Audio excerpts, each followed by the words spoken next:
England are through to the semi-finals of Euro 2024 after a penalty shootout victory over Switzerland. Hey guys, back to the channel. Welcome to another video. England are through. Gareth Southgate's side pick up another win in Euro 2024 as the Three Lions make it down to the Final Four. They will be going into the semi-final stages of Euro 2024 where they will meet either Netherlands or Turkey, who are yet to play later on today. An incredible win in some ways for the Three Lions, who won it on a penalty shootout. But my gosh, it wasn't the best way to get there. It wasn't the greatest way to get there. But I guess for some fans, it doesn't necessarily matter. And at this stage, I guess it doesn't necessarily matter either. But we're still going to have to talk about the decisions of Southgate and how fortunate he is to have got through to another semi-final stage. We're going to be talking all about that. We're going to be talking about the game and everything else in between. But before we go any further, I would like to remind you all to please like the video and also subscribe if you're new. Both things are always and probably greatly appreciated. Get involved in the comment section. Let me know your thoughts, your comments, opinions, predictions, feelings, whatever you want to call it. That will make for great and interesting reading, I'm sure, down below in the comment section. Use and abuse that comment section, people. I'm sure you have a lot of interesting thoughts and stuff to tell me. So I would love to hear from you all on England's win tonight and then progressing through to the semi-final stages of Euro 2024. Get involved. Would love to hear from you all. But without further ado, let's get on with the let's get on with the game. Let's get on with the instant match reaction to England's victory over Switzerland. Wasn't perfect, wasn't great by any stretch of the imagination. The only real positives I can say from this game are that it was a better performance than what we've seen from England so far in this tournament. Not that the bar was exactly set too high for them to achieve that particular accolade. But at the same time, it was a better performance. We saw a much better England side tonight than what we have in this tournament. But that's not saying a great deal, because it was still boring to watch, it was still poor, and Southgate continues to make the same mistakes over and over again. I thought Bukayo Saka was excellent. I thought he was brilliant throughout the entirety of the game and capped his performance off very well with not just scoring one of the 5 penalties, but of course scoring the equaliser that got England on level terms and obviously through to the extra time period, and then subsequently into the penalty shootout. I thought Saka was excellent tonight. I thought Kobbie Mainoo, for the amount of time that he played, I thought he was very good as well. I thought Ezri Konsa, who obviously came in for the suspended Mark Yehi, was very good as well. Everyone else, subpar to underwhelming again. You know, Jordan Pickford didn't have a lot to do, to be fair to him, so maybe he can be the exception to that. But I didn't think Kyle Walker was that great. Didn't think Trippier was anything special. Didn't think John Stones was. Didn't think anyone else was really. Phil Foden was meh. Bellingham was meh. Kane was virtually anonymous throughout the entirety of the game. The only really pieces of noteworthy documentation on Harry Kane's performance tonight was got a yellow card and went flying into Gareth Southgate. That's the only 2 things you can really say from Harry Kane's performance, and I think more needs to be talked about with him. I think more does need to be discussed. Should he keep his place for the semi-final? That's a big question that obviously we'll have to talk about later on. But other than those individual performances, other than, of course, the 5 penalties, which were very, very well taken penalties, by the way. All 5 men that stepped up for the Three Lions tonight can be very proud of those penalties. Trent Alexander-Arnold in particular, I'm very happy for him. I'm so angry and frustrated with Southgate that he's not being given a fair crack of the whip in his more natural position.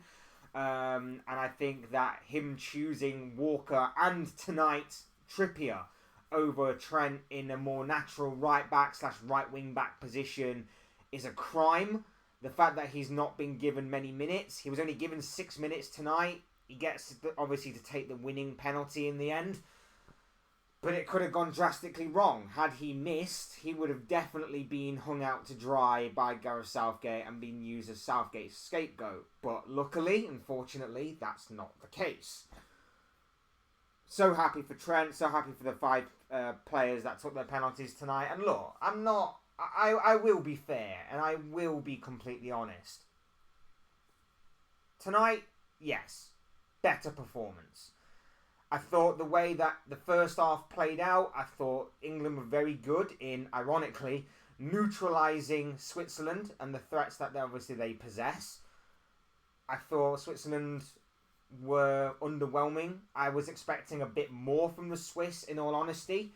And then in the second half, it settled into a bit more of a familiar pattern. Without England actually taking the lead, it was the Swiss gaining a bit more of a foothold and advantage in the game, being a bit more aggressive and getting on the front foot a bit more.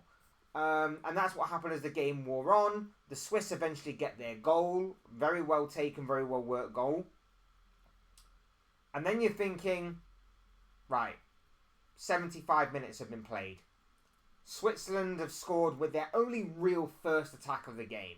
But otherwise, they've been quite content and quite comfortable with anything and everything England remotely tried to throw at them.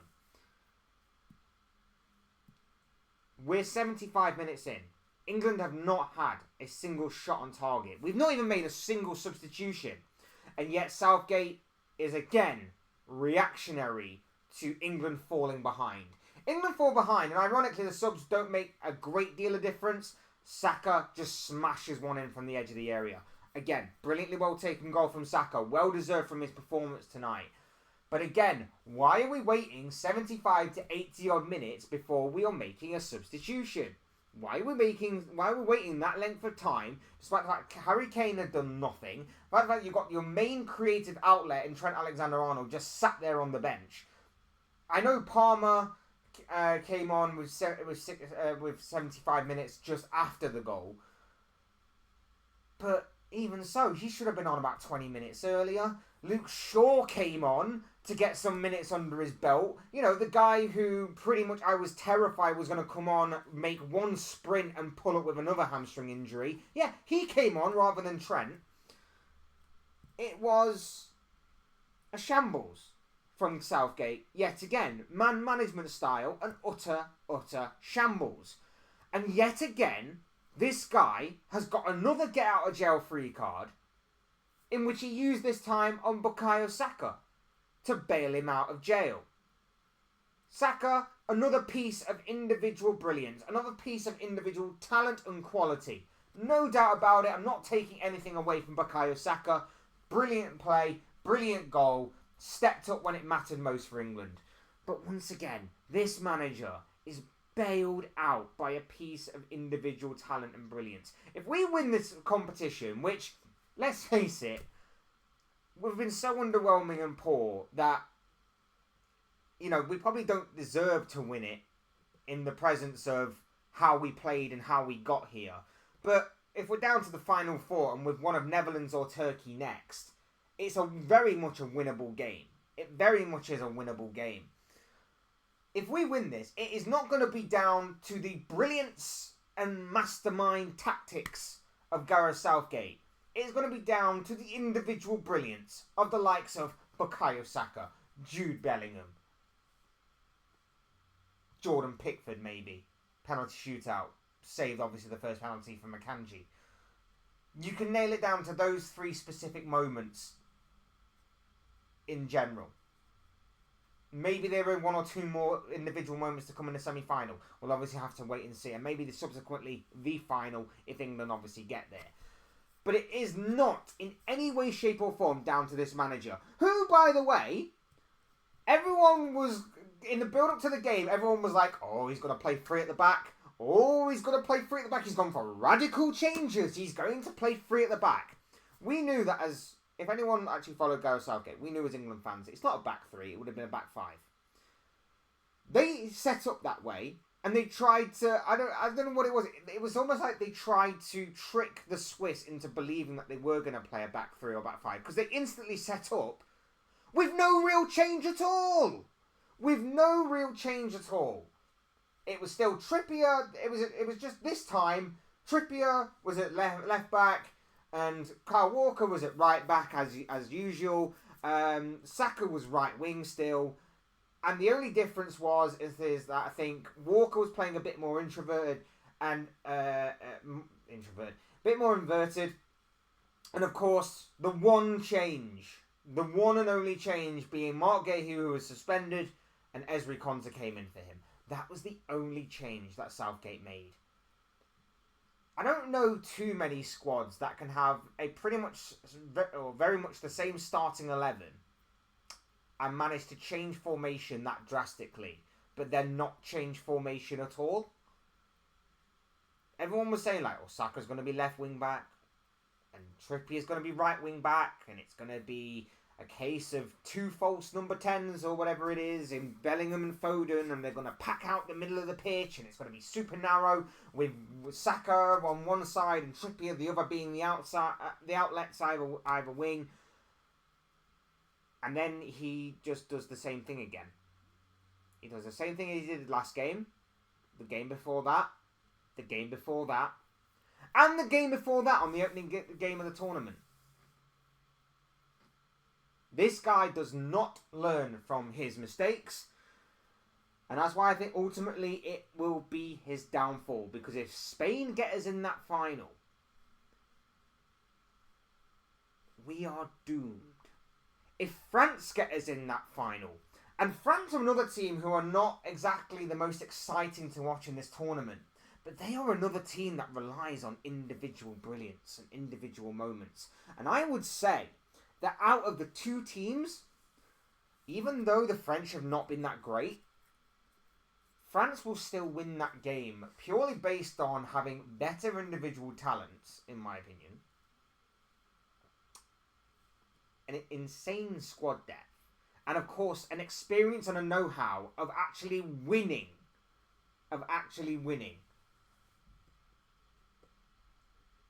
It's just the way that I see it. It's just the way that I see it. And like I say, it's crazy to me how much life Gareth Southgate can catch in this tournament. I'm happy, don't get me wrong. I'm happy for the nation. I'm happy for fans. I'm happy for friends that obviously follow England. I'm not too fussed either way, to be honest. Like I would like an England win for friends and family and people that support it. And obviously it's somewhat of my home nation, of course. But at the same time, like if we'd have got knocked out this round, the previous round where we were like 60 seconds away from being knocked out to Slovakia, or even knocked out in the group stage, I'm not going to lose too much sleep over it. I'm not going to be too much frustrated or angry by the way we knocked out. I'm actually more frustrated at the way that obviously Southgate is managing this England squad, to be honest. I mean, giving Trent Alexander-Arnold just 6 minutes. Just 6 minutes. With basically the instruction to go and see what you can do, because I've got no idea what I'm doing in 6 minutes. But ultimately, your job is to probably take a penalty when the inevitable penalty shootout happened. And I knew, I said Switzerland would win this game, and I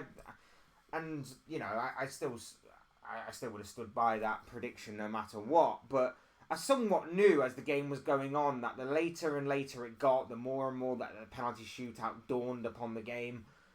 I somewhat knew England would win. I looked out there, and even with Harry Kane obviously not being there, I still saw the likes of Ivan Toney, Cole Palmer, Bukayo Saka, even Declan Rice. I know Declan Rice didn't take one, but even then I still thought he obviously has taken them for West Ham in the past, and I think he may have took one or two for Arsenal this season in Saka's absence. Even Eze. I think even Eze takes them for Crystal Palace, I believe. So we had a good batch of accomplished penalty takers, and obviously you throw Trent into the mix as well. Took his penalty really, really well. Again, I'm really happy for the guy that he actually scored. I'm really happy that obviously it was a significant penalty as well. And England stood up. And like I say, I will give them credit where credit is due. It was much better. I thought off the ball, England were much better. but there are still problems in this England side in terms of they don't move the ball quickly enough. They're not exciting enough. We took 80 minutes till we had our first shot on target and we actually scored from it. And then even then, we didn't really look like scoring afterwards. We didn't really seem to be going for the win afterwards, whether it be in normal time or extra time. And is that down to the tactics? Is that particular area down to the players not turning up in this tournament? Is it down to maybe fatigue? Is it down to playing 120 minutes in the previous round and another 120 minutes in this round? Are we going to be completely shot to pieces by the time the semi-final does come around? A lot of things need to be answered, a lot of questions there for us to kind of ponder over and debate. But, like I say, Gareth Southgate caught another chance tonight. He got another chance tonight. Bukayo Saka, individually brilliant, and then the 5 penalty takers that converted very well for the 3 Lions. Very well done to each and every single one of you. England win. England go marching on to the final 4. They will take on one of the Netherlands or Turkey in the semi-final stages of Euro 2024. Gareth Southgate's fortunate, but I can't take anything away from the players. The players, apart from obviously a few individuals that are there's still a lot of question marks over. Harry Kane especially being one of them. He might now be injured. I think that he was more taken off tonight through injury than anything else. That was the only thing that was going to drag him off that pitch, no matter how much he stacked the place up. It'd be interesting to see what happens going forward. It'd be interesting to see what happens, whether changes are made before for the game on, I believe it's Wednesday. I believe England's taking the Wednesday game rather than the Tuesday game. So be interesting to see what happens there. Be interesting to see the changes Southgate makes. Anything along those lines that happens. But yeah, the positive is that England go through. The positive is England make the semi-finals. It's great for everybody. It's great for the country. And yeah, we'll see what happens in the semi-final. These have just been the thoughts, comments, opinions, predictions, feelings, whatever you want to call it, of this guy. I want to know what you guys think. Let me know your thoughts, comments, opinions, predictions, feelings, whatever you want to call it about England's victory over Switzerland tonight to make it into the semi-final stages of Euro 2024 down below in the comment section. Use and abuse that comment section, people. Would love to hear from you all on that. Otherwise, hit the like button on the way out if you enjoyed the video. Subscribe if you're new or want to see more content like this. Both things are always incredibly greatly appreciated. And as always, thank you all so much for watching and listening. I've been Fletch. This has been another Instant Match reaction / Fletch Talks video. And I will see and speak with you all again soon in another video or live stream or whatever it may be. Cheers, guys. Thanks for watching. I'm off to watch the Turkey-Netherlands game now. So I will see and speak with you all again soon in another video, live stream, whatever it may be. Cheers, guys. Thanks for watching. Take care. Enjoy the rest of your night. Speak to you all again very, very soon.